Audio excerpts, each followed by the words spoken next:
Hey friends, in today's podcast, we're going to talk about a couple of S words. They're good S words. It's the word string. We're seeing an explosion in the number of people that are coming back to our armed forces who all of a sudden have a reason and purpose to fight for their country, which is a great thing. We're also seeing the key word sovereignty. Our president is withdrawing America from all kinds of globalist alphabet soup organizations that are a threat to our sovereignty as a nation. These are great things. We're going to talk a little bit about the transparency that's happening economically, financially, where a lot of these government organizations are being exposed for rabid corruption. All of this is a cause for great celebration, and we want you to join the party on our podcast today.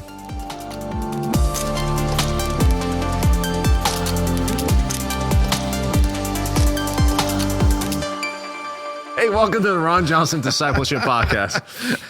We're kicking off our show today with the shortest post-game Super Bowl analysis that you have ever seen from a Christian worldview perspective.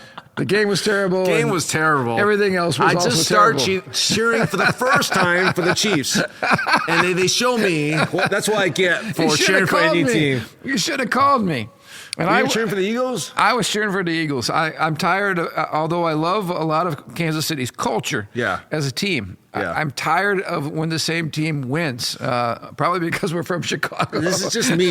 As soon as I jump on the bandwagon, they fall off the cart. So that's my life. This man is responsible for the Chiefs' lack of a 3-peat. It was my fault that they lost because not Mahomes' fault. It's not the pick six. It's me actually cheering for them for the first time. So that's why they got destroyed. I got to make sure you're not a Bear fan for the sake of Matthew and myself. You guys better watch out. Be careful that I don't jump into the Bears bandwagon. You're not cheering for the Bears. Well, if they start playing well, I might jump on the bandwagon. Then you're in trouble. Then we're in trouble. So cheer for them to lose the first couple games. Just don't mention Bears to me. And I stopped watching the halftime show years ago. We used to do a live show at our youth group. Yeah. Big TV, big screen. Yeah, massive screen. And then we get to the halftime show, and I was like, oh, my goodness. So we had to have somebody back there controlling it. Well, that's when we do the gospel message. Yeah, exactly. For real. Yeah. We had to adjust it because it was so lame. But I would encourage everybody to, I actually, instead of watching the halftime show, I should have watched your message from last Sunday or a week ago Sunday, which was awesome, by the way. Watch anything on your TV except the halftime show. Well, I watch the Super Bowl because I want to see if there's a cultural shift. And here's the things I noticed. First of all, Lauren Daigle was singing the American Beautiful. Yeah, the pregame, which I was a little surprised by that. Mm-hmm. The commercials were, by and large, not sketchy, more in line. I mean, the people who did it were like, I could care less for. But the messaging was more pro-American. It was like pro-freedom, liberty. So that was very interesting. Well, I was living in the favor of God because I asked my wife, this is not the favor of God. I asked my wife to please see if she could fix my phone so I could actually watch the game because we were flying back from North Carolina yesterday. Yeah. I wanted to watch the game on the plane. Of course, I didn't bring any earbuds or anything, so I was going to have to turn the volume down anyway, but she couldn't get it on. But the favor of God right here. The guy across the aisle, one seat up, had his phone right up there. I watched the whole game on his phone. I didn't have to listen to any commentary. I didn't have to listen to any of the halftime music, whatever. I just watched all the game until it was out of control, and I was like, wow, what a shocker. What a shocker. Anyway, we got lots of shockers going on. Well, I will say the funniest part of the whole game was that when they showed Taylor Swift, people booed, and when they showed Trump, people applauded, cheered. That's not even the funny part. The funny part is our commander-in-chief actually tweeted about that. Just noticing the obvious. I have to say, that was a little petty of the commander-in-chief of the United States retweeting that little exchange. I'm just like, Donald Trump, just let that one go, okay? Let it go. These are those things that upset even Republicans.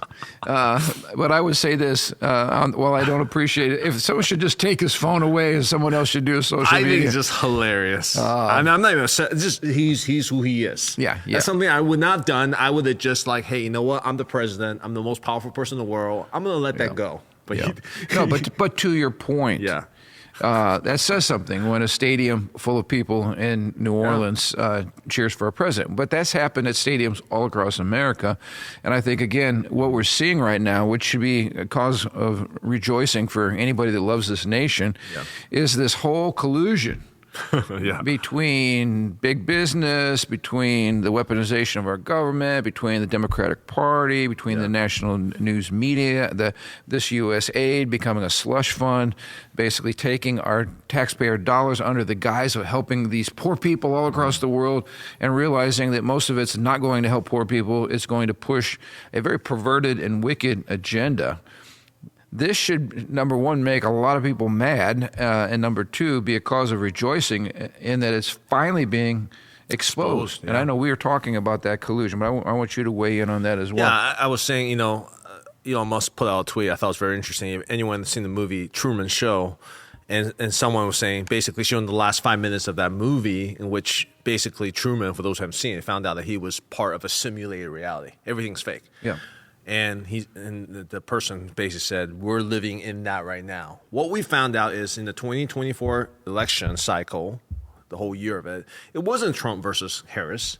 It wasn't Trump against Trump's money and his people who fund him versus Harris and all the people who fund her. Yep. It was Trump versus Harris and the United States government, including USAID, including all these FBI agents, including billions and billions of basically undisclosed funding against Donald Trump. Right. The fact that he won is an act of God. We realize more and more because we realize how much millions and millions were going to these political outlets. An act of God, and also it gave me incredible confidence in that the average American doesn't buy that stuff. Is watching what's going on, even though the odds are incredibly against us. We've had propaganda from, as our president has called it, fake news. We've had nothing but fake news for over a decade. And people still are smarter than all the fake news. And when it came out to and even in spite of election fraud, which was rampant, at least in the previous election, I think they were on top of it. I'm sure there was still a lot of this time. Yeah, sure. But by and large, the point was Americans showed up stronger than ever and voted for Donald Trump in spite of what you just pointed out, which was all the money and all the power brokers aligned against him. And now we're understanding why. People are getting incredibly rich off of the American taxpayers. And for the life of me, I cannot understand how, unless you're one of those people and now you're ticked off because your nice little gig's getting exposed, I don't understand why the everyday American isn't doing cartwheels. And maybe they are. We just don't have an opportunity to hear them. I just read where Donald Trump's approval rating is off the charts. It's like 50-some%, which is highly unusual. In our age, just very high. So anyway, the point being, I think there are a lot of us out here saying, keep it going, keep it going. But there are still people. I don't know, like, how stupid can you be not to be celebrating the fact that we're finally exposing just an incredibly wicked, deep cesspool of corruption. I mean, we should all be thanking everybody involved, and including Mr. Musk. I hear all this talk from Democrats, which is hilarious, talking about a Constitution crisis when many of them were wanting to get rid of the Constitution and thought it was a racist document. So it's kind of an irony there. But nevertheless, and now we're saying it's this constitutional crisis when no one's, I saw somebody complaining that this man is unelected and he's accumulating all this power. He's not accumulating power. He's dismantling a power structure. He doesn't have any more power. He's just looking at the books and he's just exposing where the money's going. There's no power going to him. He's just doing all of us a favor. We should thank him. Yeah. I saw someone said, like, Donald Trump is the first fascist dominant dictator who tries to have less and less government, have less money going to government and less programs and less bureaucracy. He's not growing government and adding power to himself. He's actually shrinking government. But anyway. And even dealing with inflation from the fundamental place of, hey, why don't we get rid of waste? Like, there's all these gimmicks and counting ways and whatever, Federal Reserve to deal with inflation, all that stuff. I get all, I don't understand all that. But how about the fundamental way, which is just to get rid of waste and get rid of all these different things, all these money fund. Basically, the United States government, I think we've talked about this before, is basically a big money laundering scheme for some of the most corrupt, wealthiest places. Like, why is Washington, D.C. one of the richest places in terms of standard of living and income, and why these And bureaucrats. Yeah, you go ahead. Well, why is it that you can have someone that gets elected to serve in Congress who makes $175,000 a year or whatever? It comes from kind of a middle class, upper middle class background, even and sometimes the lower class background. The American dream. They get elected, and then when they leave office after 1 or 2 terms, they're worth $25 million. Like, we're seeing this happening right now. Sometimes it's insider trading. Sometimes it's this money that went to Ukraine or some other place that was unaccounted for that ends up back in a politician's bank account while they continue to vote in favor of funding the very people who are giving kickbacks. And I'm not saying that's happening in Ukraine, although I have a reason to believe that it is. But my point is, this is the way corrupt government works. And this is why cleaning the house is very, very important, and why accountability is so important, and why electing godly people into office is so important, because this is what you get: massive corruption across the board from the people who are supposed to be serving us, we the people. And here's the dirty secret: it's not just Democrats. It's the Republicans too. Yep. Because I'm sure they were in on that. They knew what's going on. You got Republicans making congressmen or bureaucrats making tons of money off of it. It's just in my head, I don't know if this is true, because I'm not an elected official, but in my head, I feel like once you get elected or once you get one of these bureaucratic positions, they take you to a secret room. They make you, swear some secret oath. They say, hey, if you're in our club, you're going to get this payout. But if you ever talk about it, you're going to be in trouble.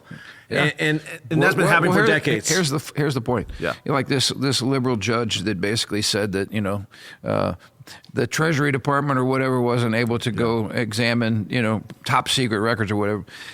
Any federal money, any taxpayer money is not top secret or whatever. That's our money. There needs to be transparency. There needs to be complete exposure of where this money is going, because they're representing we the people. And so again, we got corrupt judges that are hiding things and probably a part of payoff. All this is done to save democracy. This isn't democracy.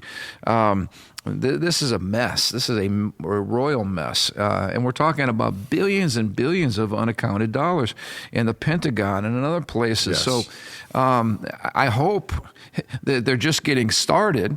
And I hope there's such a preponderance of evidence that anybody with a brain and that cares about America would say at the end of the day, thank you. And yet we see the Democrats. I don't know if you saw Chuck Schumer with Maxine Waters.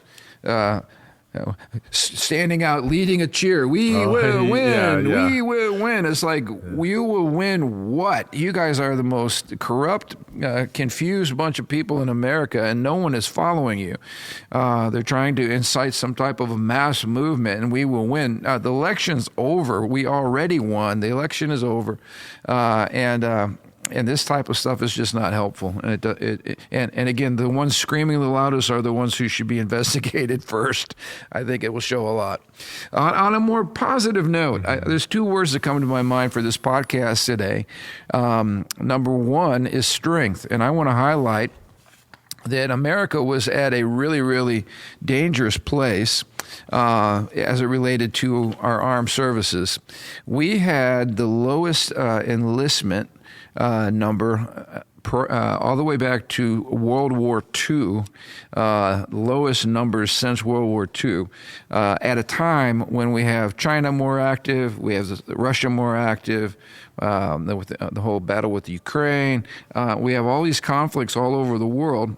And our military is at its weakest point since around World War II, which is not good news. All that is changing, and I think it's important on this podcast because we're always trying to connect Christian worldview with what's going on in the news. Why would a change in presidency and why would a change in the Defense Department's secretary, why would that lead to the best recruiting number in 12 years? And then in January 2025, the Army hit its best recruiting number in 15 years. 350 soldiers a day were enlisting during the month of December, which is incredible. Why is this happening? And they made a point in this article that under the Biden administration, they were trying to basically give more benefits and and pay more to lure young men and women to join the armed services. So that, they're trying to incentivize it because nobody wanted to join, or very few people were joining. So let's talk a little bit about this. When you think about the military and you think about actually putting your life on the line for your country, there's certain things underlying that commitment that were radically missing in the previous administration. Well, it's interesting because their first thought is money, right? Yeah. And that's exactly what I want in my military. A bunch of people who are doing it for the money. Who are mercenaries. Who are. The reason they want to join the military is because they offer a great benefits package. That's who I want to recruit for the military. Well, and let's not only add sweetening the pot with, benefits and bonuses, but also lowering standards. Even better. So let's lower the standards so that the people, who are accepted are people that should not be accepted either because they're not healthy or whatever. Right. They're not fit. But then let's sweeten the pot, like you said. Let's just bribe them to fight for our country. Yeah, I'm not saying we shouldn't pay our military personnel well. That's not my point. Yeah, we should. My point is, you got to go for the root cause of the military. Having identity, national identity, patriotism, having a cause, a righteous cause, loving your nation, so we're going to promote critical race theory and tell everybody that America is an oppressive nation and we're the worst of all nations, and poison everybody with a bunch of anti-American venom. And then we wonder why no one wants to fight for the country that we just poisoned and lied about and slandered. So to your point, again, why would you want to give your life for something you've been trained to hate? This is why, having a true picture of America, appreciating who we are, appreciating the leader that we've been, appreciating our Christian values and the ideals that have shaped this country, no one's going to fight for a nation that without some type of transcendent value behind it. Like, I would die for freedom. I would die for what America stands. I would fight for my nation. I would fight for Americans. I would fight for my wife, my kids, whatever it is. There's got to be something that transcends a paycheck. Yeah, a nice benefit package. I saw a contrast between the old ad for Army and the new ad for Army. Did you see that? Like the old ad, again, this is where I'm not like a business guru, okay? But I've been around business enough to know general hiring and marketing. Like if I want to find the right candidate, I have to have the right job description out, right ad out, right? You got to find the right person. If I'm looking for a high level skill person in this area, I shouldn't put an ad for something completely different, right? Because I'm going to find it's a different fish. You have the right lure. I saw the ad in previous administration. It was like a girl with lesbian moms and her journey, and she was so inspired her mom and blah blah blah blah. I'm like, what does that have to do with protecting your contrast? The newer ad, which I wish we can almost show, is so fun, is one dude, he's lifting weights, he's just lifting weights for 10 seconds. And in the very end, he just says, stronger makes it hard to kill. That's all he says. Something like that. Well, stronger makes it hard to kill. Stronger makes you hard to kill. Pete Hegseth said, we should not be promoting these stupid slogans like diversity makes us stronger. He said, no. We're about lethality. In other words, we are looking to win wars. We're looking to defeat people who are trying to kill us. Right. So at the end of the day, all this DEI stuff does not make you stronger. It makes you weaker. What makes you stronger is the guy in the weight room lifting weights, because that makes you harder to kill. Well, but when you do a marketing campaign, you look at who are you looking to draw? The first ad, you're looking to draw like a women's studies major, which, okay, do women's studies, not for the Army. The second one, you're looking for men who says, I want to be stronger because I want to be tougher to kill. Right. Because when people are shooting at me, I want to be stronger. I can lift my partner out of gunfire. I can carry my backpack. I can carry my weapon. I'm stronger. I mean, again, basic business principle that's been violated, and that's why it's not working. It doesn't take a rocket science to explain this. I can't remember if it was General Patton or General MacArthur, but he was famous for saying to the enlistments, some idiot's going to tell you that you're here because you want to die for your country. He said that couldn't be farther from the truth. You're here and you're going through this training because you're going to make somebody else die for their country. And that's the whole point. The point is we should be building the strongest fighting force Known to man. That's the purpose of the military. Now, do we want to go to war and kill a bunch of people? No, that's not the point. But that is the point of a strong military. So we don't have to go to that. So you don't have to. So again, peace through strength. Like this is what the woke mind virus has done. It's like your hand, but don't be a hand. Be a nose. No, but I'm born to be a hand. No, be a nose.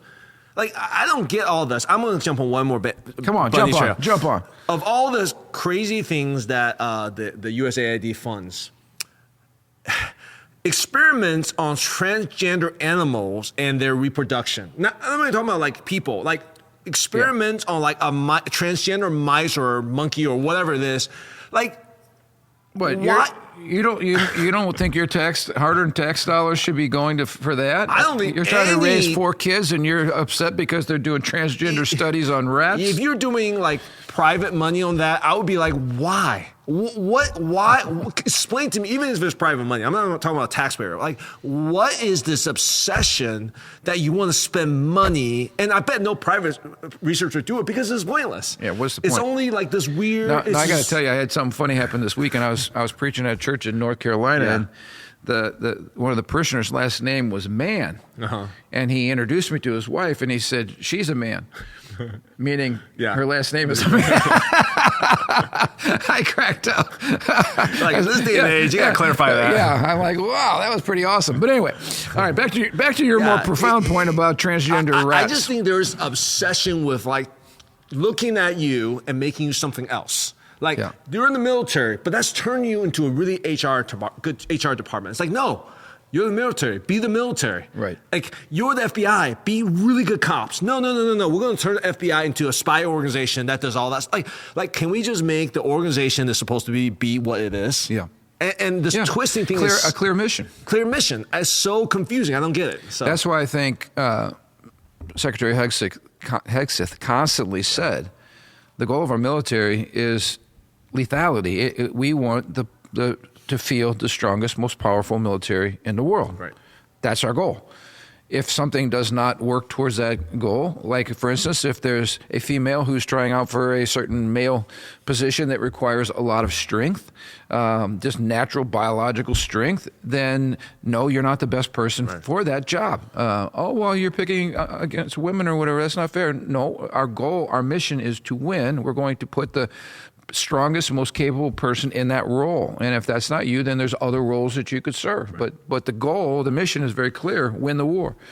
And when you compromise on that, you put people in harm's way, and you put your nation in harm's way. And that is not loving. When I see a team member who is really good at, say, completing tasks, but you put them in the strategic position, and then you just get frustrated. They get so frustrated. The most loving thing is say, hey, I'm going to put you into the roles that you are most gifted at doing, that God has given you the gift at doing. That's the key for it. For an organization and business to become very effective and profitable. That's successful. Common sense, right? Absolutely. But when we mix everything, because in government we get to experiment that on taxpayers' dime, apparently, we become a failure, and that's what the United States government has become. Well, let's talk about another S. We talked about strength, and again, this is something that I argued on Facebook. Every American who cares about our country, regardless of your political persuasion, you should be excited that military recruitments are skyrocketing and that we're seeing a change in our military. That should be something we all could rejoice with, I think, unless you just believe you shouldn't have an Army or Navy or Air Force or Marines, and that we should just love each other and sing Kumbaya, which it doesn't fit the real world. But nevertheless, let's talk about another S, and that's sovereignty. And I appreciate about what Trump has been doing with another S, which is the word sanctions. He is leading a sweeping strategy to reclaim national sovereignty and to bolster support for Israel. I thought it was interesting that the first world leader that President Trump had since taking office into the Oval Office was Benjamin Netanyahu, who had been absolutely mistreated and abused by the Obama administration. I'm sorry, that happened under Obama as well, but under the Biden administration. Which you mean the Obama administration? The Obama administration. Oh, now you're getting really controversial. I like the way you slipped that one in. He's a third term. So this was good. And this, again, people who understand sovereign nations and authority and the rule of law. This should be exciting.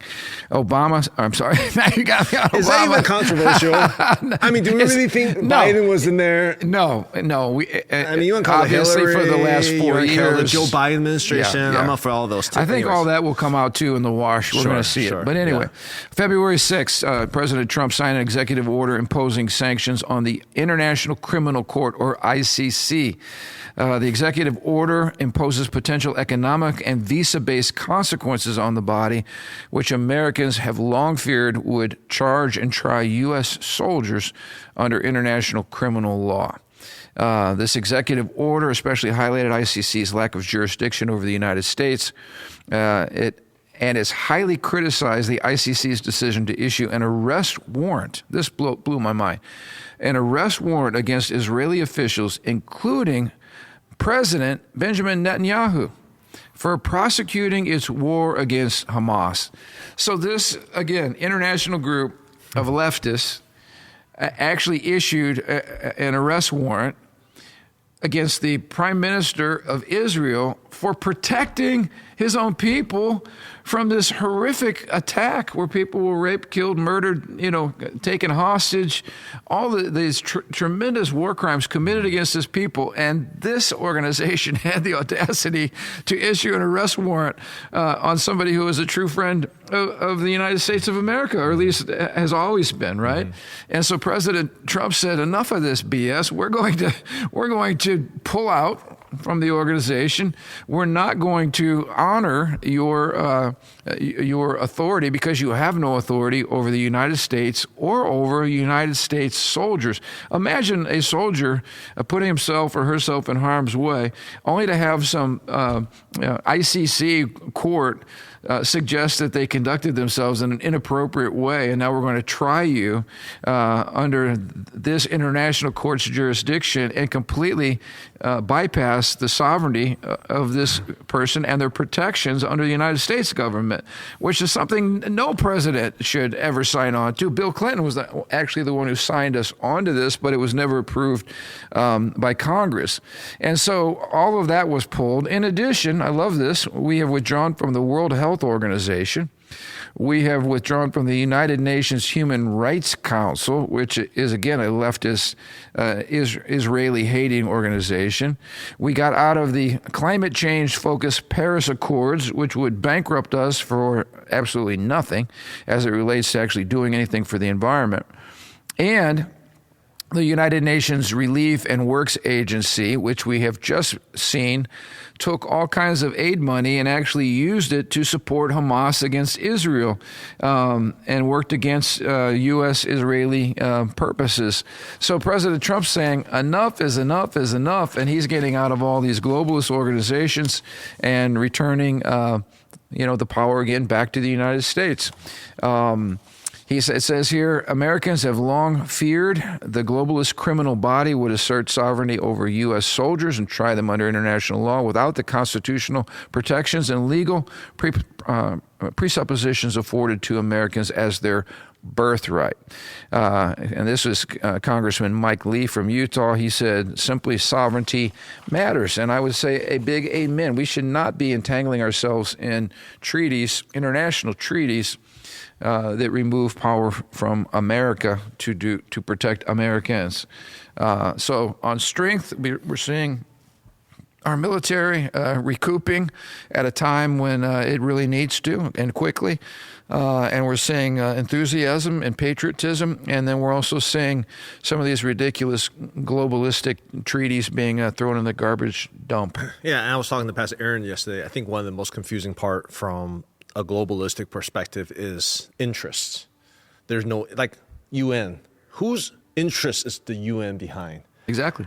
You can't simultaneously represent interests over hundreds of nations outside of, like, we don't want nuclear war. Okay, that's general interest. But what happens is the interests are reflected are the elites who has backroom deal. That's what always happens. Yep. Is the little people, little countries, their interests aren't actually being protected. Is the elitists doing deals behind? So what Trump has done, and that globalism has infected America for decades. And when Trump and the MAGA movement came in, I think what's so clear and so helpful is he says, you know what? we are not going to be afraid by 1,000 interests. We're going to have one interest, and the interest is to America first. And I feel like for the first time in decades, America actually has a vision now. It's, hey, let's take care of our people first. Let's make sure like we're okay first. And that gives us such clarity to say, you know what, now we can unite around this seemingly simple. Now, we're not totally united around it, but more and more can be united around this simple focus, sovereignty. We've seen this over and over again. The left does not agree and has actually sought to weaken American strength, internationally. But when America is strong, the world is strong. The world is more stable. Our allies are more stable. Christians around the world are more protected because these rogue governments are not trampling everybody's freedoms. And I remember it was when President Obama took office. He did what was called the apology tour. Mm-hmm. He went around to all these nations and apologized that America was so strong and that America had exercised her strength throughout the world, like that was something wrong, and we wanted to take us down a few notches so we could be an equal global partner at these world globalistic alphabet soup institutions. And again, the average person in America could care less about all of that stuff. We want to make sure we're safe. We can raise our families. There's jobs. That there's the freedoms, American standard of living, and all those kinds of things. That's what Americans care about. And so it's not rocket science that Mr. Trump would run on an American first kind of philosophy. That again, the left called it populist, fascist, all these kind of people. Why were people showing up en masse to support him at these rallies? Because he's speaking their language. He's not some kind of cult dictator. He's actually just simply echoing the concerns of the American people. And I think that's why we saw this tidal wave in the last election. This is what governments are supposed to do, to care for their people, to protect our borders, to make sure that we're not entangled with other nations that don't serve the interests of the American people. Welcome to American Civics 101. I mean, this is not rocket science. This is what a government should do. So a lot of this comes out of this pipe dream, utopian, globalistic, Tower of Babel type of humanistic thought that a lot of bureaucrats and politicians love to embrace. That if we all just come together and sing Kumbaya, it's going to lead to world peace or something. A very, very optimistic or generous perspective it would be out of these are people with delusions of utopian. I subscribe to a more cynical view that these people are greedy. They are about their self-interest. They're not trying to create heaven on earth, even though they can. They're actually just trying to use classic Marx or neo-Marxism to cultivate their own pocket and weaken America, because a weak America means elites, these billionaires and elites throughout the world have more power than ever. Because when America's weak, then they become strong. They have more control. Yep. So I think there's a lot of dark stuff embedded in all of that, which I think is kind of revealed right now by all the audits showing all our ties. We're giving monies to George Soros organization. Yeah. Like, what the heck is that? Americans should be livid, and I appreciate the fact that this stuff's being exposed and being shared widely on social media. And we should demand accountability. Like you said, we have not seen people go to jail yet, but there should be lots of people going to jail. Because if you did this in a publicly traded company, you committed fraud, you embezzled, you devalued, the worth of that company through your immoral decisions or whatever, or you put that company in jeopardy. The shareholders would demand justice. That's what's happening with some of these DEI-driven companies, where they just cause the shareholders to lose millions and millions of dollars in the value of the stock. How much more should these folks who are doing this to all of us, violating the sacred trust they have as elected officials, we should see some heads rolling. Not literally, that's figurative right there, but we should see some people held accountable, and we should see some people going to jail over this. It's incredibly deep corruption. So I hope they get there. Maybe now they're just simply exposing it so much that we're all walking around with our noses plugged because it stinks to high heaven. It's going to take so much. There are layers upon layers and layer of bureaucracy, right? There's so much money going out. You don't even know what's going on. They're trying to sneak money out even when Trump's EO says don't. I mean, again, the nest of the brood of viper has grown so in depth. It's very, very difficult to figure out. That's why Elon Musk was saying, hey, this needs to be on blockchain for full transparency, because people are wiring money. I can't even imagine all the stuff going on. It's just so hard to keep track of. And did you notice some of the Hollywood stars that threatened us for a decade now that they were going to leave America? Yeah. They're actually leaving America, and I'll just tell you this. The only reason they're leaving America is they're probably getting wind of the fact that their day is coming and their corruption is going to be exposed. And I won't go into mentioning any names, but and then I love this too, the demand that the Epstein client list and all the Diddy folks and all that stuff, all of that, there is a demand for transparency and to make those things public so that we all can see what's going on. Yeah. And again, if you're not on the list, you shouldn't fear any of that. But if you are, you have some people to answer to, the American people. So good stuff. Nothing like spring cleaning in America. Yeah. And spring's not again, even here yet. A return to strength is a good thing. A return to sovereignty, national sovereignty, is a great thing. A return to America first means that other nations of the world experience blessing and protection and help from us. And all of this, in light of a biblical Christian worldview, should be celebrated, because truth, honesty, integrity, transparency, accountability, these are all Christian values. Well, certain states have even started their own Doge. Yeah. Like, how is that a bad thing? Like, look at any organization that says, you know what, we're going to take a good look at ourselves and how can we be more efficient, what kind of waste, and we're buying things for $100 when we could buy for $5. Like, how is that a bad thing? Like, that's. I'm still trying to figure out, on a side note, how there was something like $50 million designated for condoms. Do you know how many condoms you can buy for $50 million? For Gaza and all that stuff. Yeah. I mean, think about those are some pretty expensive condoms. No, right? they were, and I think they were actually used as weapons. That's why I saw somewhere. So I don't know how this stuff works. Don't quote me on that, but like. So my point is this: somebody's jacking up prices big time as the intermediary. I mean, everybody is pillaging the pot. Sure.